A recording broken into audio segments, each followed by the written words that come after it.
Everyone in the boardroom held their breath. A gleaming pen hovered over a $4.2 billion contract that would change the company's future. Then the door burst open. A janitor, still in uniform, mop in one hand and trembling voice, said shakily, "Ma'am, please don't sign that deal." Security froze. Executives gasped. The CEO turned slowly, eyes narrowing. No one knew that the man standing there, a single dad in worn shoes, was about to save everything they had built. Jack Miller had perfected the art of being invisible. At 38, he moved through Titan Corp's 20 floors like a ghost. Navy uniform worn thin, name tag nobody read, presence executives walked past without seeing. He cleaned offices where billion-dollar decisions happened, emptied trash bins full of corporate secrets, polished marble where powerful people stood. His life followed brutal rhythm. Afternoons with 10-year-old Lily, homework, cheap dinners, bedtime stories. Then night shift, 11 to 7, cleaning while the city slept. Home by 8 for Lily's school routine. Sleep a few hours. Repeat. Exhausting, relentless, but necessary after his wife Emma died 4 years ago. Jack hadn't always been a janitor. He'd been an engineer once, brilliant with systems, working on clean energy solutions. But grief after Emma's death made him miss deadlines, question everything.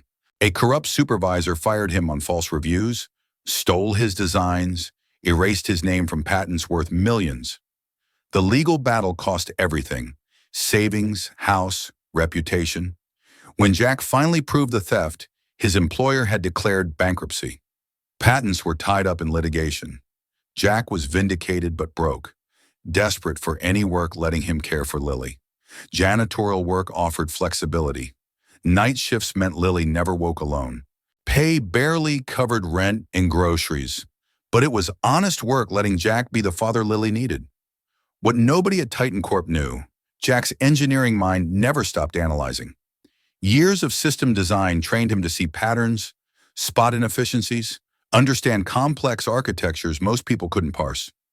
Every night cleaning executive floors, Jack overheard fragments. Engineers discussing prototypes, board members debating acquisitions, executives celebrating deals. People spoke freely around invisible men. Lately, something bothered him. Titan Corp was finalizing its biggest acquisition, $4.2 billion merger with a foreign tech firm supposedly revolutionizing their market position. CEO Alexandra Hart had staked her reputation on this deal. Jack heard constant discussion, revenue projections, market dominance predictions, soaring stock prices. Then one night, emptying trash on the 47th floor, Jack overheard conversation that froze him mid-motion. Two voices late, thinking they were alone. "The data's falsified, you know that, right?" "Of course. But by the time anyone notices, the deal will be done. Hart will look like a genius for 6 months, we'll cash out our options, and when it collapses, we'll be long gone." "What about the employees?" Cold laughter. "What about them? That's not our problem." Jack's heart pounded. He recognized that voice. Marcus Webb, VP of Strategic Development. The other was Gerald Chen, Chief Technology Officer. Two powerful men casually discussing fraud, destroying thousands of lives. Jack thought about maintenance crew, his friends, people who welcomed him without judgment, shared lunches, asked about Lily. People who'd lose everything if Titan Corp collapsed. He thought about doing nothing, staying invisible, keeping safe. Then he remembered Lily earlier that evening, drawing in her notebook. Her latest obsession was creating hero lunchboxes with pictures of brave people. "Daddy," she'd said seriously, "you always told me heroes tell the truth even when they're scared. That's the hardest kind of brave, right?" "Right, sweetheart." "So if you knew a truth that was scary to tell, you'd still tell it? Even if people got mad?" Jack had kissed her forehead, not knowing she was preparing him for this moment. "Yeah, I would, because that's what heroes do." Now standing in an empty hallway with evidence of corporate fraud echoing in his ears, Jack made a decision changing everything. He wouldn't stay silent. Next morning, Jack didn't sleep. Instead, he retraced his cleaning route, cataloging everything he'd seen and heard. Engineering training kicked in. Documentation, evidence, verification. He couldn't accuse executives without proof. He gathered pieces, Trash bins on 47th floor yielded discarded printouts. Financial projections with handwritten margin notes questioning data sources. Legal department recycling contained draft contracts with sections highlighted, marked "Verify these numbers." Security timestamps showed Webb and Chen meeting privately at odd hours, always after other employees left. Jack compiled everything carefully, his small apartment becoming makeshift investigation room while Lily slept. He didn't plan public exposure, suicide for a janitor accusing executives. He just needed to warn someone with power to stop this. Alexandra Hart, the CEO, the iron executive, brilliant, feared, known for ruthless efficiency and intolerance for incompetence. She'd built Titan Corp from struggling startup into global powerhouse through sheer will and strategic genius. Jack had never spoken to her directly. Doubt gnawed. Why would she listen to a janitor? But he thought of Lily, maintenance friends, thousands of employees trusting leadership to protect them. He wrote a note. Simple, direct, anonymous. Please check Section 14 of the merger contract before signing. The data is falsified. This deal will destroy the company. A concerned employee. At 5 a.m. before shift ended, Jack slipped the note under Alexandra's assistant's door, then went home, exhausted and terrified, hoping someone would take it seriously. No response came. Signing was scheduled noon that day, major press event, live-streamed, board members and investors present. Titan Corp's triumphant moment. Jack picked up Lily from school at 3, trying to act normal, but hands shook slightly, making her snack. "Daddy, are you okay?" Lily asked, perceptive eyes studying him. "Yeah, sweetheart. Just tired." "You're always tired." She hugged him suddenly, fiercely. "But you're still the best dad." Jack held her, thinking about the note, about the signing probably already happened, about his cowardice staying anonymous when maybe he should have done more. That evening, unable to sleep, he turned on news. Titan Corp signing should have been headline. Instead, he saw, Titan Corp postpones major merger. Technical review cited. Jack's heart stopped. They'd postponed it. Someone took his warning seriously. Relief lasted exactly 12 hours. Next morning, Jack arrived at Titan Corp to find signing rescheduled. Noon today, immediately. Whatever review they'd conducted apparently satisfied them. Deal was moving forward. Jack stood at employee entrance, janitor's cart beside him, feeling desperation rise. Anonymous note hadn't been enough. They were signing fraudulent deal, destroying everything. He thought about walking away, protecting himself and Lily, staying invisible. Instead, he thought about heroes telling truth even when scared. Jack abandoned his cart and ran. Service elevator to executive floor, uniform and badge getting him past first security checkpoint. Boardroom ahead, massive doors already closed, voices audible inside. Important voices, powerful voices. Jack's hand shook, reaching for door handle. Then he stopped thinking and pushed it open. Boardroom was magnificent.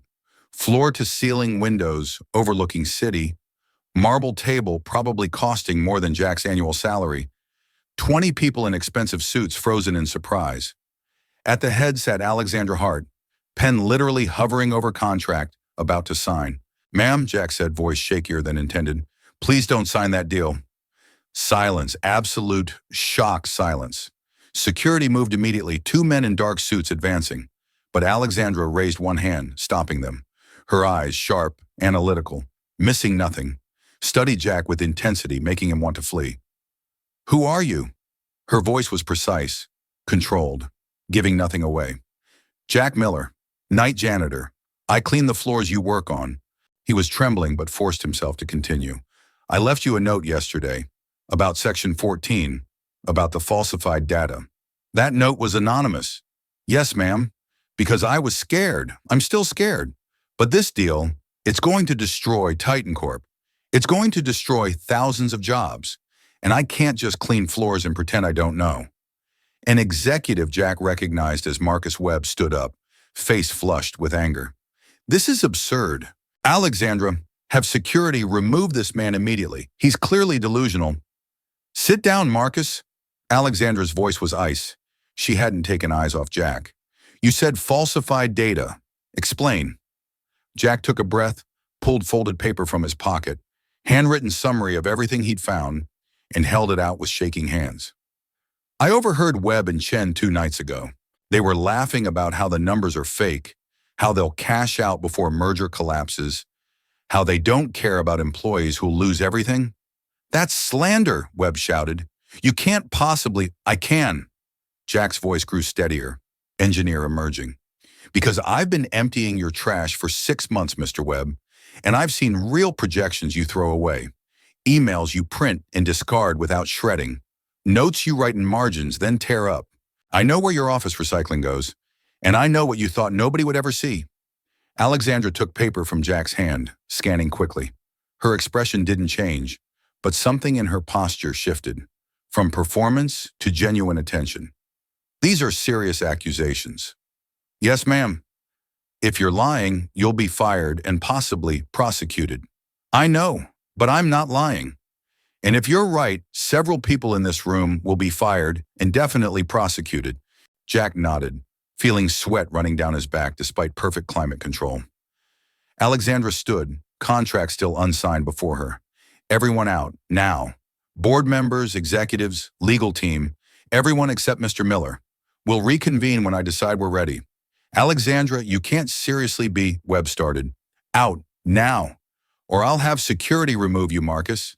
Let's see how that looks to our investors. Boardroom emptied in tense silence, executives casting furious glances at Jack as they filed out. Webb's look was pure venom, promise of consequences. When Dr. closed behind last person, leaving only Jack and Alexandra in massive room, she turned to face him fully. You realize what you've done? Regardless of whether you're right, your life at this company is over. Webb and Chen will make sure of it. I know. So why risk it? Jack thought about Lily's drawing, about heroes and truth, about the kind of father he wanted to be. Because it's not just a job, ma'am.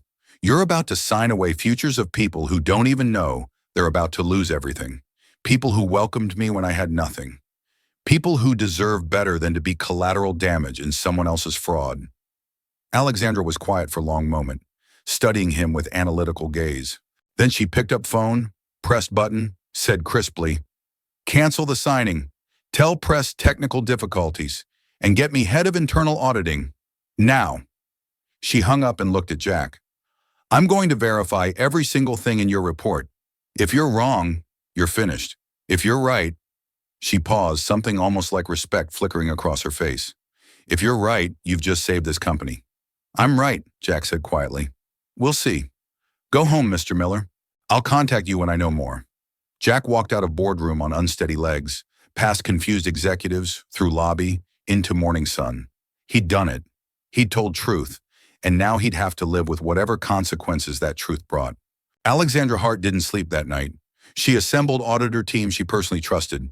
People outside Titan Corp's normal hierarchy, people whose loyalty was to facts rather than politics. She gave them Jack's report and told them to verify every single claim without alerting anyone in company. Investigation took 36 hours of intensive work. Auditors traced financial documents, recovered deleted files, interviewed lower-level employees who'd seen inconsistencies but were too afraid to report them. They analyzed merger contracts section by section, comparing Titan Corp's actual capabilities against projections being promised to investors. Everything Jack reported was accurate. More than accurate, his analysis had only scratched surface. Full fraud was staggering. Marcus Webb and Gerald Chen had systematically falsified data across multiple departments, inflating Titan Corp's technological capabilities while hiding critical flaws in systems they were supposedly selling to merger partner. Foreign firm thought they were acquiring revolutionary clean energy technology. In reality, they'd be buying prototypes that didn't work and patents for systems existing only on paper. Within 6 months of merger, truth would emerge. Titan Corp's stock would crash. Lawsuits would devastate company. Thousands would lose jobs in resulting bankruptcy. And Webb and Chen had positioned themselves perfectly. Stock options vesting immediately upon merger completion, followed by advisory contracts with foreign firm keeping them wealthy and employed while Titan Corp burned. Alexandra felt rage rising, cold and precise. She'd built this company through legitimate brilliance and grinding work. She'd made enemies with demands for excellence, but never compromised integrity. And these men had nearly destroyed everything, while she'd been too focused on growth to see rot beneath. She called emergency board meeting, excluding Webb and Chen. She presented evidence, watched board members' faces shift from skepticism to horror to fury. By unanimous vote, Webb and Chen were terminated immediately, assets frozen pending criminal investigation. Then Alexandra made hardest call of her career to foreign firm's CEO, explaining merger couldn't proceed, that data they'd been shown was fraudulent, that Titan Corp needed to rebuild credibility before any partnership could be discussed. Call cost her everything she'd worked toward for 2 years, but it was right thing to do. News broke like bomb. Titan Corp cancels 4.2B merger amid internal fraud investigation. Stock prices plummeted. Investors panicked. Competitors smelled blood. Alexandra held press conference. Composure absolute as she explained Titan Corp had discovered irregularities and was taking decisive action to protect shareholders and employees. She didn't mention Jack's name, didn't expose Janitor who'd saved them, instead attributed discovery to internal audit processes and focused attention on Titan Corp's commitment to integrity. But media was relentless. Stories leaked, Janitor whistleblower saves company, and suddenly Jack's anonymous life shattered under attention. Reporters camped outside his apartment. Colleagues who'd never acknowledged him now wanted interviews. Jack hated it. He'd done what was right because it was right, not for recognition or praise. But narrative was irresistible. Humble janitor, hidden genius, David versus Goliath. Meanwhile, within Titan Corp, tensions ran high. Some executives resented Jack for exposing fraud, embarrassing company publicly. Others saw him as hero who'd saved them from catastrophe. Division created factions, power struggles, uncertainty about who knew what and when. Jack tried returning to normal routine, cleaning floors, caring for Lily, staying invisible. But invisibility was no longer possible.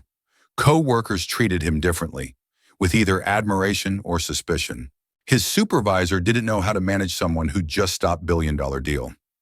Security guards who'd never noticed him now nodded respectfully. It was exhausting in entirely new ways. 2 weeks after canceled merger, Alexandra appeared at Jack's apartment building unannounced. She stood outside his door looking oddly uncertain. This woman who commanded boardrooms and faced down hostile investors, now nervous about knocking on Janitor's door. Jack answered wearing faded jeans and t-shirt, surprise evident on his face. "Ms. Hart, may I come in?"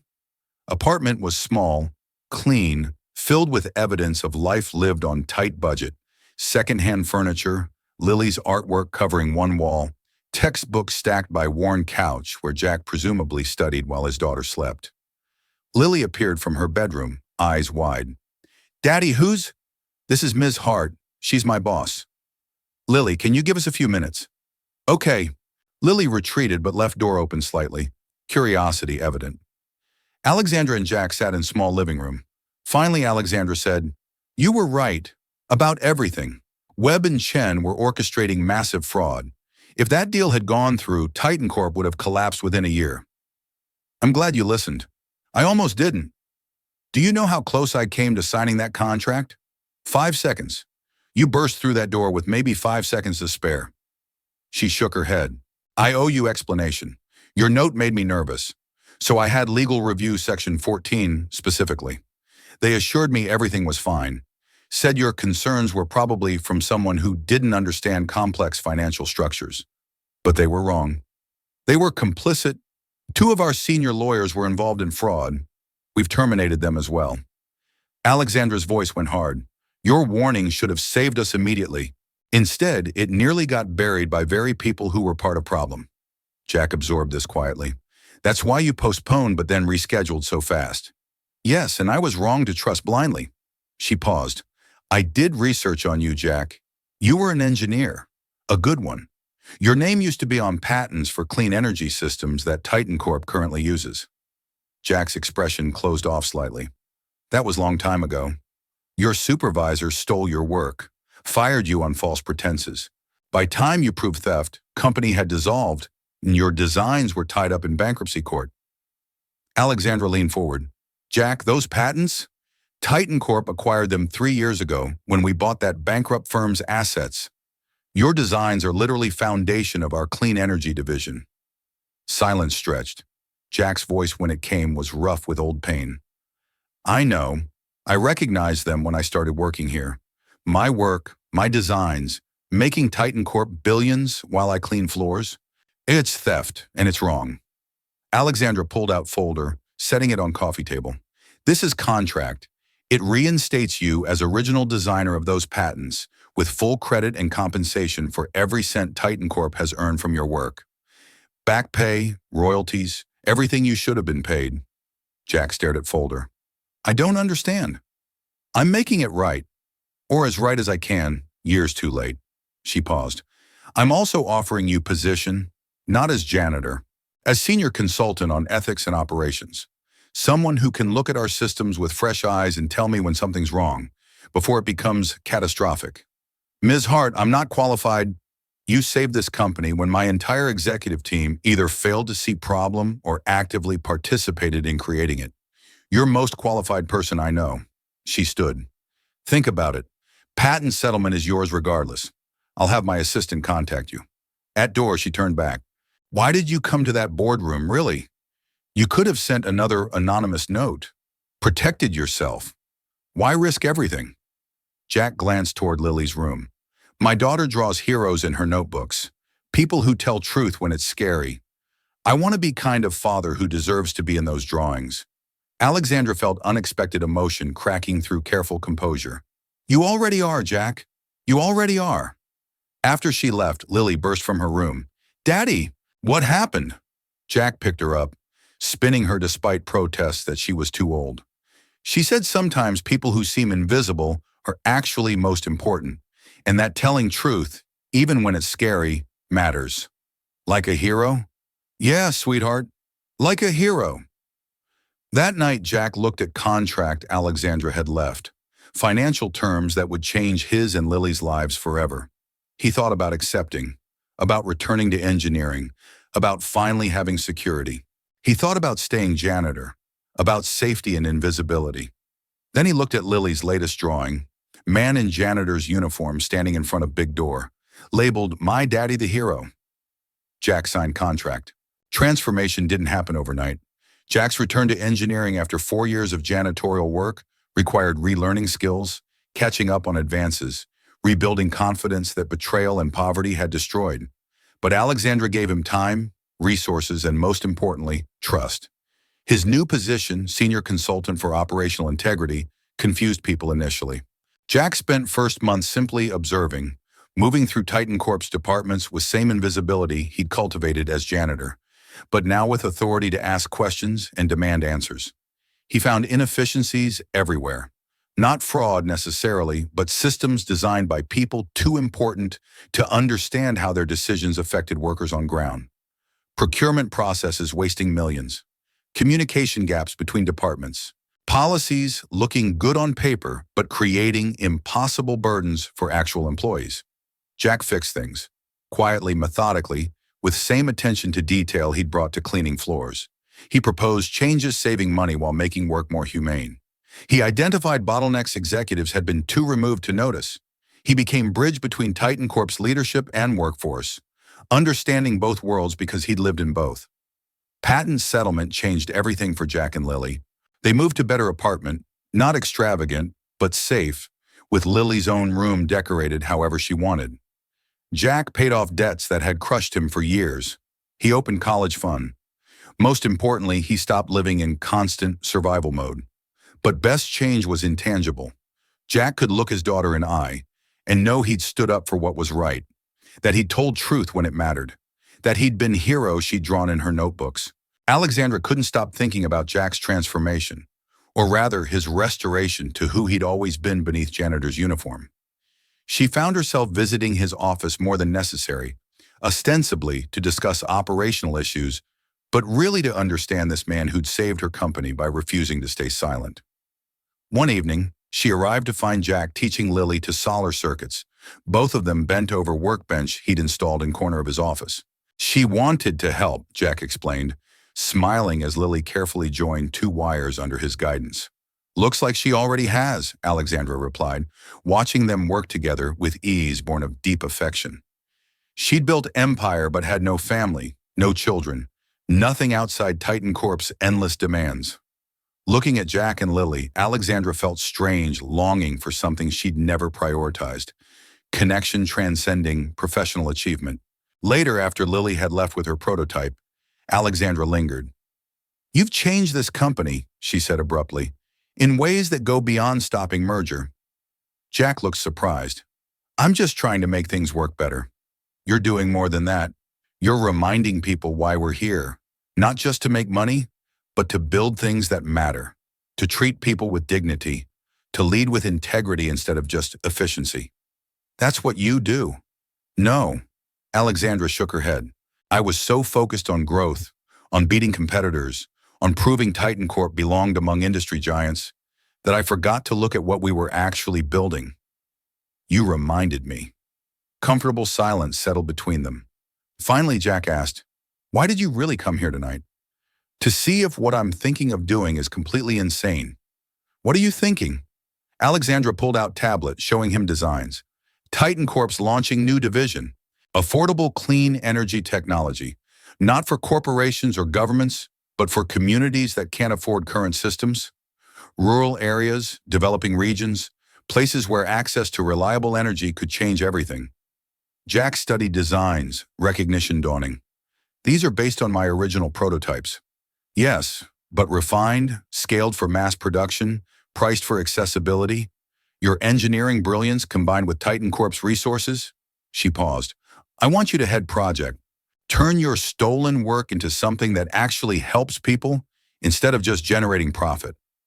Jack was quiet, emotions warring across his face.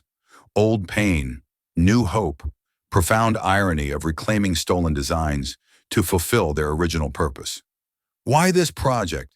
Titan Corp could make more money on enterprise solutions." "Because you were right that day in Boardroom. It's not just about jobs or money. It's about building futures. And I'm tired of leading a company that only serves people who can afford premium prices." "That's going to cost billions." "Yes, and it's worth it. Unless you think I'm insane." Jack smiled, genuinely, fully. "I think you're finally asking right questions."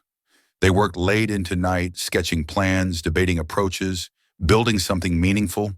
And when they finally left, exhausted but energized, both felt they'd started something that mattered more than any merger ever could. 6 months later, Titan Corp announced its Clean Energy Access Initiative, affordable renewable systems for underserved communities worldwide.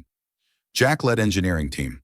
Alexandra championed it at every board meeting, convincing skeptical investors that long-term impact mattered more than short-term returns. Financial press called it foolish idealism. Industry analysts predicted failure. Competitors mocked pivot from profit to social responsibility. But communities receiving affordable energy didn't care about financial analysis. They cared about lights that worked, about refrigeration keeping medicine cold, about children studying after sunset. And in his office, Jack hung two things: photograph of Lily in front of their new apartment and her original drawing, Janitor standing before door, labeled "My Daddy the Hero." Mop from his janitor days sat in corner, spotless, kept as reminder of where he'd been and why he'd found courage to speak when silence would have been safer. Because sometimes being hero meant standing up when you had everything to lose. Sometimes it meant trusting that truth mattered more than security. Sometimes it meant believing one person's voice, even quietest voice in room, could change everything. 18 months after Jack burst into that boardroom, Titan Corp looked fundamentally different. Clean Energy Access Initiative had deployed systems to 43 communities across 12 countries. Projects weren't profitable yet, might never be in traditional terms, but impact was undeniable. Schools staying open after dark, medical clinics maintaining vaccine refrigeration, small businesses gaining reliable power. Financial press gradually shifted tone. What they'd initially dismissed as foolish idealism was increasingly described as visionary social entrepreneurship. Other tech companies began launching similar initiatives, proving it possible to pursue profit and purpose simultaneously. Alexandra stood at dedication ceremony for latest installation. rural community in Guatemala that had never had consistent electricity. She watched children pointing at light bulbs like magic, watched adults crying with gratitude, and felt something shift in her understanding of what leadership actually meant. Jack stood beside her, Lily on his other side. His daughter had become unofficial mascot of Clean Energy Initiative, appearing in promotional materials showing kids benefiting from reliable power. "Daddy," Lily whispered, "that girl over there has same notebook I have.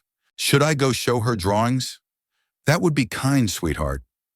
They watched Lily approach local child, language barriers dissolving as both girls started drawing together, laughing, connected by something more fundamental than electricity. "You've built something remarkable," Alexandra said quietly. "We've built something remarkable," Jack corrected. "I had designs. You had courage to fund them, to convince board that some things matter more than quarterly returns." Speaking of board, Alexandra showed him email. "They've approved Phase 3 expansion, 50 new installations, and they want you to present at annual shareholder meeting." Jack looked uncomfortable. "Standing in front of rich investors isn't really my strength. You convinced me to cancel $4.2 billion deal. Shareholders will be easy by comparison. Tell them why this matters. Why Janitor risked everything to stop fraud. Why we're choosing long-term impact over short-term profit." Jack was quiet, watching Lily and her new friend. "All right, but I'm not wearing fancy suit, and I'm bringing Lily. Wouldn't have it any other way." Shareholder meeting 3 months later became something nobody expected. Instead of dry financial presentations, Jack stood before hundreds of investors with Lily beside him and told his story. About being invisible, about overhearing fraud and choosing to speak, about his daughter drawing heroes and him wanting to deserve being in those drawings. He showed photos from Guatemala, Vietnam, rural communities where Titan Corp systems were changing lives. He presented impact data, not just kilowatt hours, but stories of children doing homework after sunset, of medical clinics saving lives. "True leadership," Jack said steadily, "isn't about power or profit. It's about having courage to listen to quietest voice in room, voice that says something's wrong, voice that asks if we could do better." Shareholders erupted in genuine applause. Several investors approached afterward, asking how they could support expansion. That night back in his office, Jack stood at window overlooking city, same building he'd cleaned as Invisible Man. His phone buzzed. "Alexandra, board approved Phase 4, global expansion, want you to lead it." Jack smiled, typed back, "Only if we keep mopping my office. Need to remember where I came from." "Already assumed. That mop is now company symbol." Jack looked at wall where that mop hung, spotless, preserved, reminder that heroism didn't require superpowers or wealth. Sometimes it just required noticing what others ignored, speaking when silence would be easier, believing one person's voice could matter. Janitor, who'd saved $4.2 billion company by refusing to stay quiet, stood at his window, thinking about his daughter sleeping safely, about communities gaining access to energy, about truth he'd told when telling it had been terrifying. He knew with absolute certainty he'd do it again, every single time, because that's what heroes did, not because they were fearless, but because they understood some things mattered more than fear. True leadership wasn't about power. It was about courage to listen to quietest voice in room, including your own.